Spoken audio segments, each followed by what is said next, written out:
Cornered by her toxic ex at a lavish night event, she makes a desperate escape, sliding onto the Vampire King's lap as if she belongs there. Instead of exposing her, he shields her with one chilling whisper and claims her as his, rewriting her fate from prey to queen. Some nights don't begin with destiny.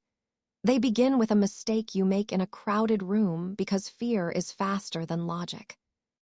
And sometimes, the safest place to hide is the one person everyone else is afraid to touch. Rain tapped the tall, stained-glass windows of the Valen Hall like impatient fingers, soft but relentless. Inside, the air was warm with candlelight and expensive perfume, and the string quartet played something old and aching, the kind of music that made you remember promises you didn't mean to break. Mira kept her smile in place as if it were part of her dress. The gown was borrowed, the shoes were painful, and the invitation in her purse still felt unreal. Black card, silver ink, no return address. She had come because her friend insisted it was a fresh start, because the city didn't owe her kindness, and because she was tired of living like her life could be snatched back by one person's temper. Then she saw him. Damien stood near the champagne tower, perfectly groomed, perfectly calm, like he belonged in every room he entered. He scanned the crowd the way people scan shelves, deciding what to take. When his eyes found Mira, his mouth curved into a smile that didn't reach his face. Her lungs forgot how to work. For a moment, she was back in a different apartment, a different night, hearing him say, "You're nothing without me," in a voice so soft it sounded like advice. She could almost feel the old grip of control tightening around her wrist, around her choices, around her hope. Mira turned quickly, weaving through couples and crystal light. She told herself she was overreacting, that she was safe, that she was done being afraid. But her pulse didn't believe her. "Running already?" Damien's voice slid through the music behind her, close enough to raise goosebumps. "I thought you came to apologize." She didn't answer. She couldn't. If she spoke, her voice might shake, and she refused to hand him even that tiny victory.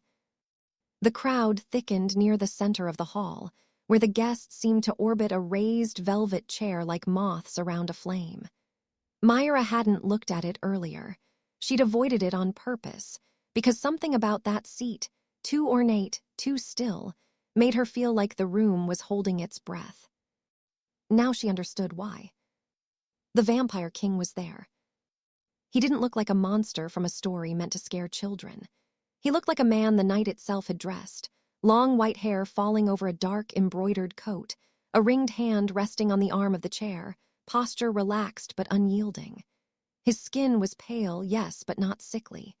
It was moonlight pale, like marble warmed by a secret sun. His eyes were the strangest part, silver gray, steady, and so quiet they felt like a doorway. People stood near him, but not too near, laughing too loudly, talking too quickly, pretending they weren't nervous. It wasn't fear exactly. It was reverence mixed with uncertainty, as if they weren't sure whether he was a myth that had learned to breathe. Mira had heard rumors, of course. Everyone had.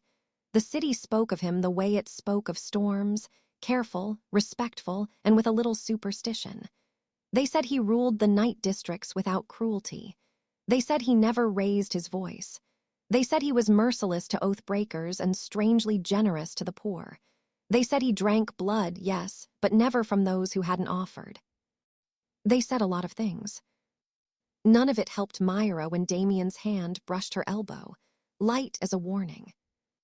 "Don't ignore me," he murmured, the sweetness in his tone making her stomach turn. "You owe me a conversation." A laugh burst from somewhere nearby, bright, careless. Mira envied it the way you envy someone with warm hands in winter. She wished she could be careless again. She wished she had never learned what it felt like to shrink to keep someone else comfortable. Damien leaned closer, his words a private cage. "You can't hide in a room full of important people, Mira. I'll still find you." Her feet moved before her mind could argue. She stepped toward the velvet chair, toward the calm center of the storm. Her heart hammered so loudly she was sure the king could hear it. Her palms were damp. Her throat tasted like copper and fear. She did the only thing that felt even slightly possible. She sat on the vampire king's lap. The world didn't stop, not exactly. It froze, like a breath held too long. The quartet faltered, then recovered, but their song turned thin and strained. Several guests lowered their glasses halfway to their lips and forgot to drink. Mira's entire body went rigid. The king's lap was warm, not human warm, but the controlled warmth of someone whose stillness had nothing to do with emptiness. She expected him to shove her off, to humiliate her, to let the room tear her apart with gossip. Instead, his arms slid around her waist with calm precision, as if she were something fragile that had found the edge of a cliff.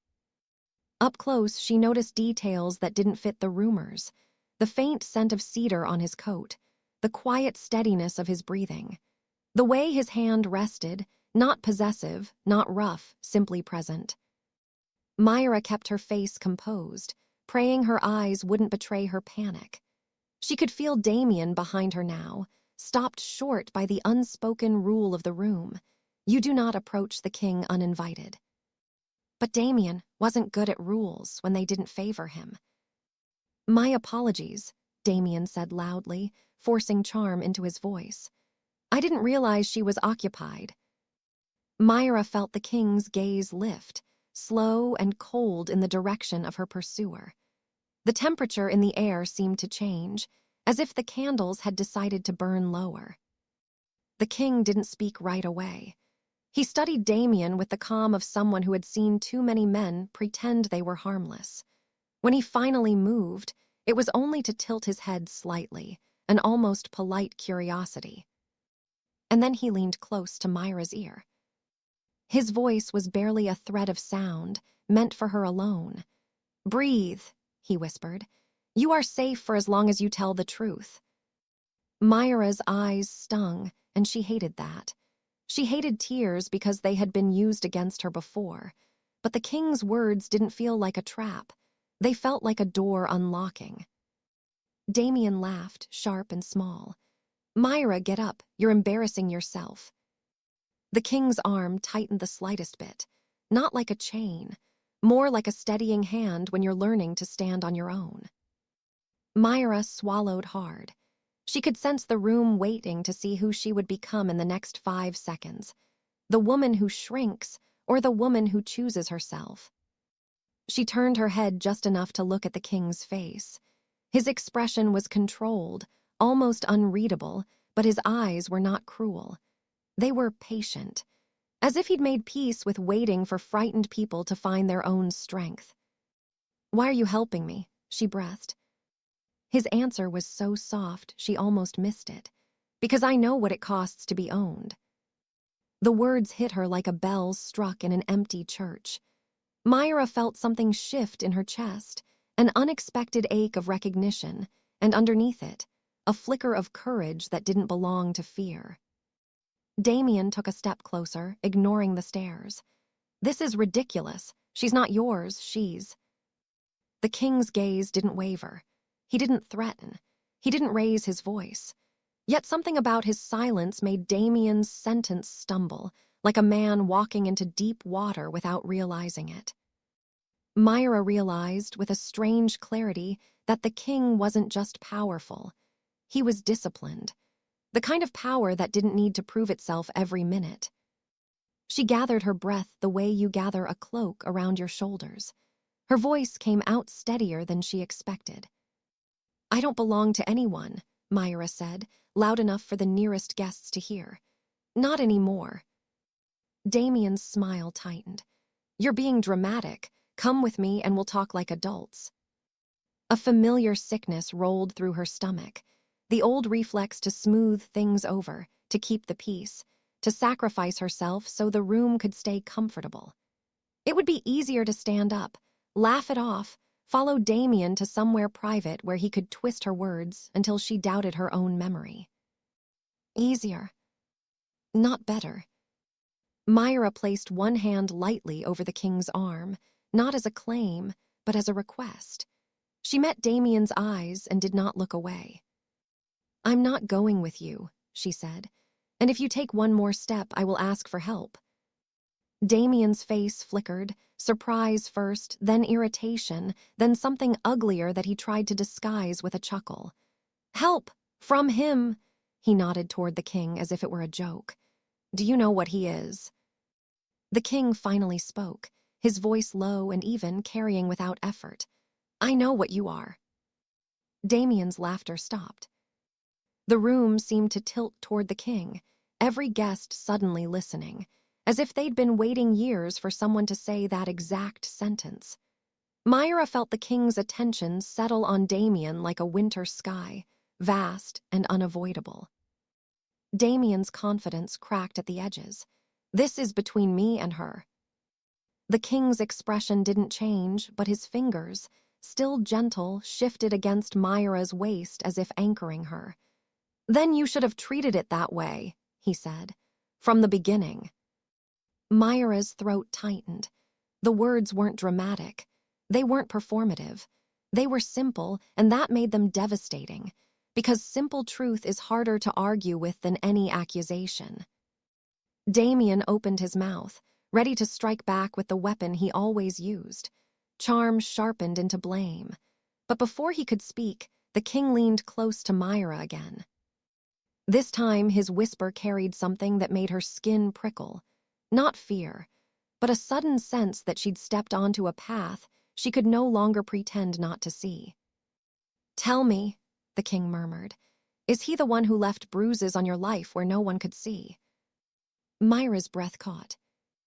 Her mind flashed through memories she'd kept folded away. Not bruises on skin, but bruises on confidence, on friendships, on the way she used to laugh. The way she'd started apologizing for taking up space. The way she'd learned to explain away her own sadness. She hadn't told anyone here. She hadn't even told herself the full truth out loud. Across the room, Damien's eyes narrowed as if he could sense the conversation turning against him. He took another step forward, reckless now, the mask slipping. "Myra," he said, voice edged with warning, "get up."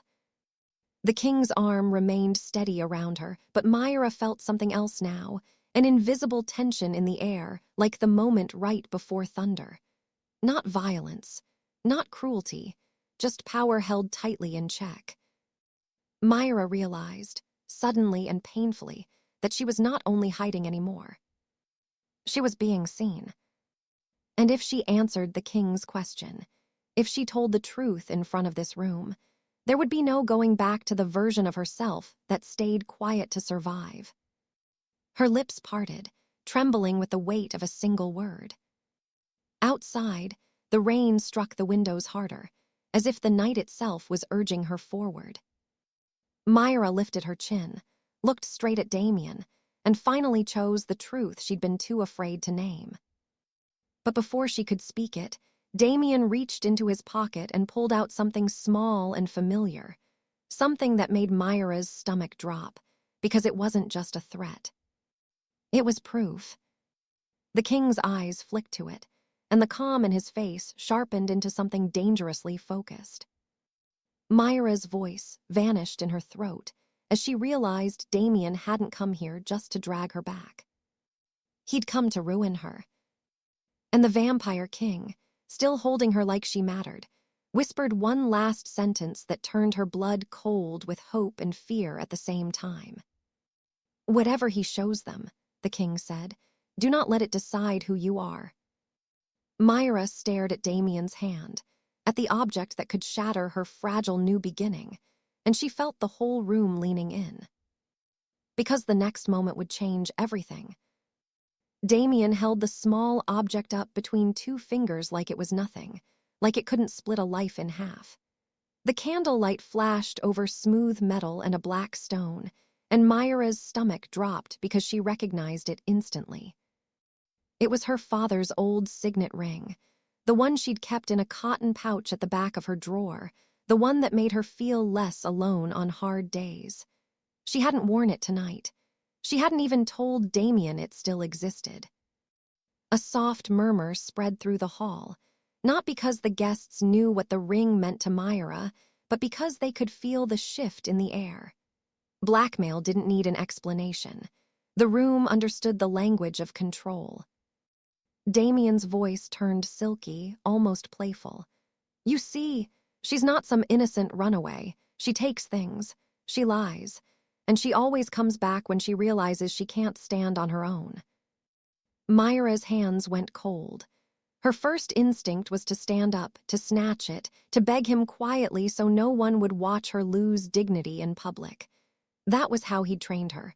Fix it fast, fix it small, don't make a scene. The Vampire King's arm stayed around her waist, steady as a vow. He didn't surge forward. He didn't threaten. He didn't make Damien the main character in this moment. Instead, he leaned close to Myra's ear, and his whisper landed like a hand on her shoulder. Look at me, he said softly. Myra did. His silver-gray eyes were calm, but not distant. They held something she hadn't expected to find in a creature people feared, careful attention, like he was listening for the person inside her panic. You are not a scandal, he murmured. You are a soul. He cannot turn you into an object unless you agree to become one. The words struck deeper than comfort. They were a challenge, gentle and brave at the same time. Damien's smile tightened when he didn't get the reaction he wanted. He lifted the ring higher.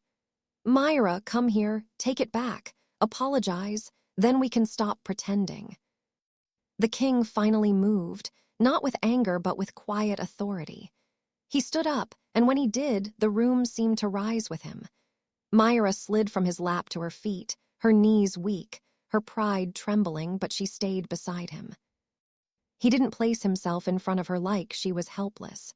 He stood slightly to the side, an unspoken message. I will protect you, but I will not erase you. Return what is not yours, the king said, voice low and clear. Damien let out a laugh that sounded too loud in the candlelit hall. And if I do? The king's gaze stayed level. Then you will leave, and you will learn tonight the difference between attention and power. Two guards in dark formal attire stepped forward, not rushing, not grabbing, just present. Their presence alone made the air feel heavier. Damien's confidence wavered for the first time, but he forced his chin up. You're choosing him over me, he snapped at Myra, letting the sweetness slip. After everything I did for you. Myra felt that old trap open beneath her feet. Oh him, oh him, oh him. It was the hook he always used, the one that kept her quiet even when she was hurting. She almost stepped back into it. Then she remembered the king's whisper. You are safe for as long as you tell the truth. Myra's voice came out raw, but it was hers. You didn't do things for me, she said, and each word steadied her spine. You did them so I would feel too guilty to leave. A hush fell so complete that Myra could hear the rain again, tapping the glass like a heartbeat. Damien's eyes sharpened. Careful, he warned. You don't want these people to know what you're really like. Myra's throat tightened. The fear returned, hot, familiar, until the king spoke again, not to Damien, but to the room. Listen to her, he said simply. There was no drama in it, no performance, just permission. Myra glanced around and saw faces watching her, not all friendly, not all kind, but attentive. For the first time in a long time, she wasn't being talked over. She wasn't being translated into someone else's story. She drew a shaky breath. I came here tonight because I wanted to remember who I was before I learned to be afraid of my own choices, she said. I'm not perfect, but I'm done living like my life is something someone else can claim. Her hands trembled at her sides. She hated that they trembled, but the king's presence beside her made the trembling feel like bravery instead of weakness. Damien scoffed. So now you're a victim. Myra almost answered, almost defended herself the way she always did. But she caught herself. She looked at Damien the way you look at a door you've finally unlocked. "I'm not your victim," she said quietly. "I'm your consequence." For a heartbeat, Damien looked stunned, like he'd expected tears and got steel instead. Then his expression changed again, twisting into something calculating. He held the ring out toward the crowd, aiming his voice at anyone who would listen. "Fine. If she wants to be honest, let's be honest. This ring isn't just sentimental, it's valuable. She kept it hidden. Ask her why." Mira froze, because he wasn't wrong about one thing. The ring had value. Her father had once told her it belonged to a line of craftsmen who worked for old noble houses. Nothing criminal, nothing dark, just historically important. The kind of item collectors whispered about. And Damien knew it. The king's eyes narrowed slightly, and in that small change Mira felt something new, recognition. Not of Myra's father. Of the ring. The king extended his hand, palm up, calm as a courtroom. "Bring it." Damien hesitated, then smirked like he was enjoying the theater. He stepped forward just enough to place the ring into the king's hand. The moment the metal touched the king's skin, the black stone caught the candlelight and revealed an engraving on its underside. An old crest, sharp and unmistakable. The king's face didn't lose its composure, but the air around him tightened, as if the hall itself understood a boundary had been crossed. Myra's breath caught. "What is it?" she whispered. The king closed his fingers around the ring, and when he spoke, his voice was still gentle, too gentle for the weight behind it. "This is not a craftsman's mark," he said. "This is my royal seal." Mira stared at him, confused and dizzy. Her father's ring, the vampire king's seal, it didn't make sense. She turned to Damien, and in his eyes she saw it. Not love, not regret, triumph. Like he'd been waiting for this exact revelation. Damien's smile widened. "Now everyone's paying attention," he said. "Good, because I didn't come here just for her." The king's gaze lifted, cold and focused now, not angry, alert. "What have you done?" he asked. Damien's voice dropped, sharp with satisfaction. "I brought you the one person who can lead me to the rest." Myra's heart slammed against her ribs. "What are you talking about?" she demanded, but her voice sounded far away. The king looked down at her then, and for the first time his control showed a crack. Not fear for himself, but concern for her. Like he'd just realized she'd been pulled into something much larger than a toxic relationship. He leaned close, his breath cool against her ear. "Myra," he whispered, "I need you to trust me for the next minute, even if you don't understand why." She swallowed hard. "Trust you how?" The king's hand hovered near her wrist, stopping short of touching, asking without words. "There is a way I can confirm what's true," he said softly, "but I will not do it unless you consent." Myra's pulse thundered. Consent, choice, words she had almost forgotten could belong to her. Across from them, Damien took a slow step back, still smiling as if he'd already won. The guards tensed, the guests whispered, and the rain outside turned heavier, louder, like the night itself was closing in. Mira looked at the vampire king's waiting hand and realized the next decision she made wouldn't just decide her freedom. It might decide who survives the secrets Damien came to unleash. And with the whole hall holding its breath, she had to answer before Damien did something that couldn't be undone. The hall felt smaller now, as if the velvet walls had leaned in to hear Myra's answer. Candle flames flickered with every breath she took, and the ring in the vampire king's fist seemed to pull the light toward it like gravity. Myra stared at his open hand hovering near her wrist. He wasn't grabbing. He wasn't demanding. He was waiting, and that patience hurt more than any threat because it reminded her what respect was supposed to feel like. "If I say yes," she whispered, "what happens?" His voice stayed low, meant only for her. "I will read the oath tied to this seal," he said. Not your body, not your thoughts, only the promise that was placed on the ring. And if you tell me to stop, I stop. Damien's smile twitched at the edge like he didn't believe kindness could be real. "Ah, how noble," he said, loud enough for nearby guests to hear. "Go on, Myra. Let him play hero. Let him show everyone what you really are." The old Myra would have shrunk under that spotlight. She would have tried to disappear, tried to become harmless so the moment would pass. But she remembered what she'd said, "I'm your consequence," and she realized courage wasn't loud. It was choosing yourself while your knees still shook. Myra lifted her chin. "Yes," she said, voice steadying. "You can confirm the truth." The king's expression softened with something almost like relief, but he didn't touch her right away. He nodded once, a small gesture that felt like a vow to be careful.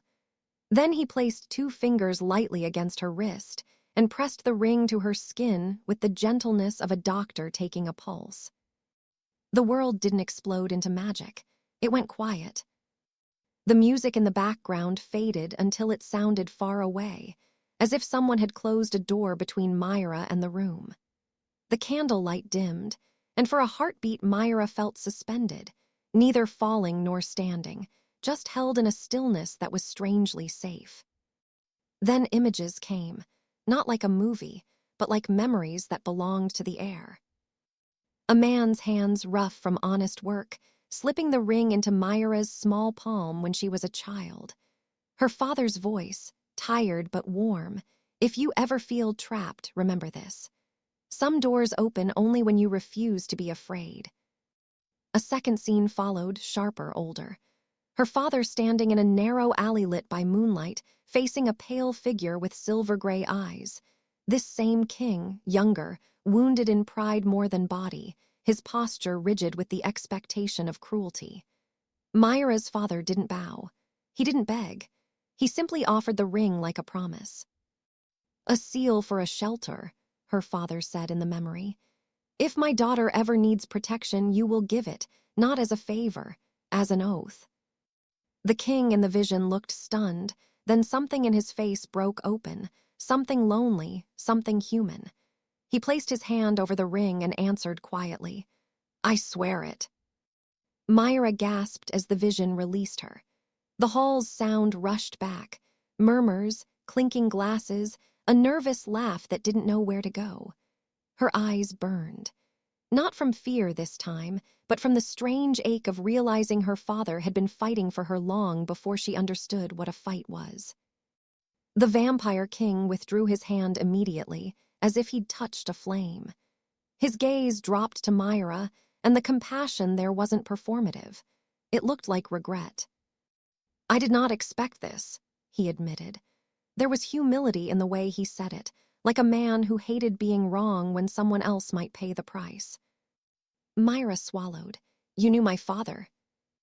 "I owed him," the king said softly, "and I have failed to repay that debt sooner." Damien clapped slowly, the sound cutting through the tension like a knife made of sarcasm. "Beautiful," he said. "So it's true, she's connected to you. She's your weakness wrapped in a pretty dress." Myra's body went cold. "I'm not a weakness," she said, but the doubt tried to creep in anyway, poisonous and familiar. Damien loved turning people into leverage. He loved finding the softest part of a person and squeezing. The king's jaw tightened, not with rage, but with restraint. "She is not an object in your game," he said. Damien's eyes gleamed. "No, then why is your seal answering to her?" He spread his hands to the room. "Ask yourselves what that means. The great king, bound by a human girl's bloodline and an old promise." Myra's chest tightened at that word. Bloodline, like she'd been born into a story without permission. She looked up at the king, searching for any hint that he saw her as a tool. He met her gaze and shook his head once, almost imperceptibly. "Listen to me," he murmured. "You are not responsible for what others try to take from you." Then, to the room, his voice rose just enough to carry. "This seal binds me to protection," he said. "Not possession, not control, protection." For the first time, the guests didn't just stare at Mira like she was scandal. Some looked at her like she was brave. One older woman lowered her eyes in quiet respect. A young server near the wall let out a breath like she'd been holding her own secret for years. Damien's smile faltered when he realized the room wasn't turning on Mira the way he'd planned. So he changed tactics. He snapped his fingers twice, sharp, practiced. Across the hall, a man in a dark suit near the side doors shifted, then slipped something onto the floor. A thin line of bright powder flashed briefly under candlelight, forming a pale arc across the doorway like spilled frost. The air near it shimmered with a harsh, dry brightness that didn't belong in a candle-lit room. The king's expression changed instantly. Not fear, recognition. "Stay behind me," he told Mira, and there was urgency now, controlled but real. Myra's heart lurched. "What is that?"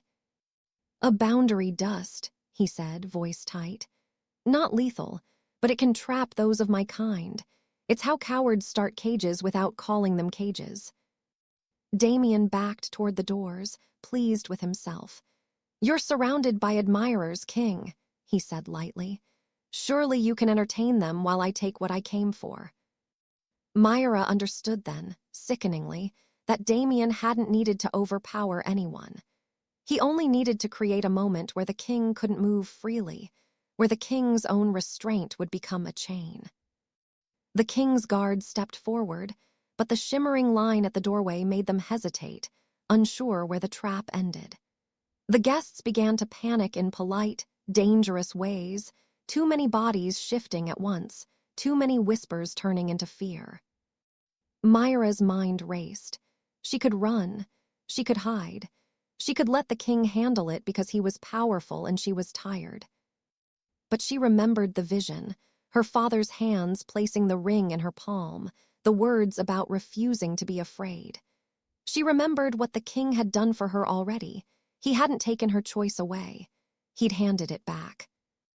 Mira took a step forward. The king's head turned sharply. "Mira, no." She shook her head, surprising herself with the steadiness of it. "You said I'm safe if I tell the truth," she whispered. "Here's the truth. I'm done letting him decide what I do."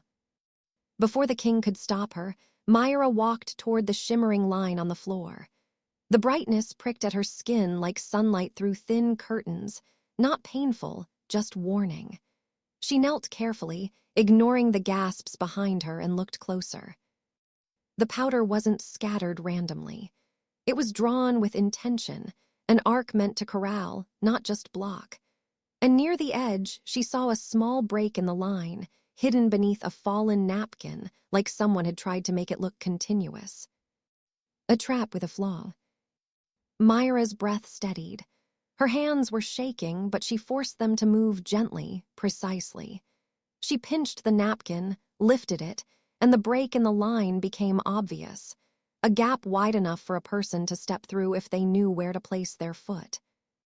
She looked back at the king. "There," she said. His eyes widened a fraction, and in that tiny crack of composure, Myra saw it again. His hidden compassion, yes, but also something like pride. Not in owning her, in witnessing her. "Guards," the king said calmly, "through the gap, now." The guards moved at once, swift and controlled. The guests parted like water, startled by how quickly order returned when someone chose it. Damien's eyes flicked to the gap, and his smile vanished. He spun toward Mira with a glare that promised later consequences. "You just can't help making things difficult," he hissed. Mira stood, heart pounding, and met his stare. "That's what freedom looks like," she said quietly. Damien's face twisted. He reached into his jacket, not for a weapon, but for a slim envelope sealed in red wax. He tossed it onto the marble floor near Myra's feet like a final insult. "Fine," he said, backing away as the guards closed in. "Keep your brave little moment. Read that when you're ready to know why your father really gave you that ring." Then he turned and slipped through the side corridor before anyone could grab him, moving too fast, too practiced, like he'd planned the escape as carefully as the trap. Mira stared at the envelope on the floor. The wax seal wasn't Damien's. It was marked with an embossed sunburst, an ancient symbol she'd seen in history books, always associated with old councils and hidden power. The king stepped to her side, careful not to touch her without permission, his gaze fixed on that symbol with a cold, controlled intensity. "That mark," Mira whispered.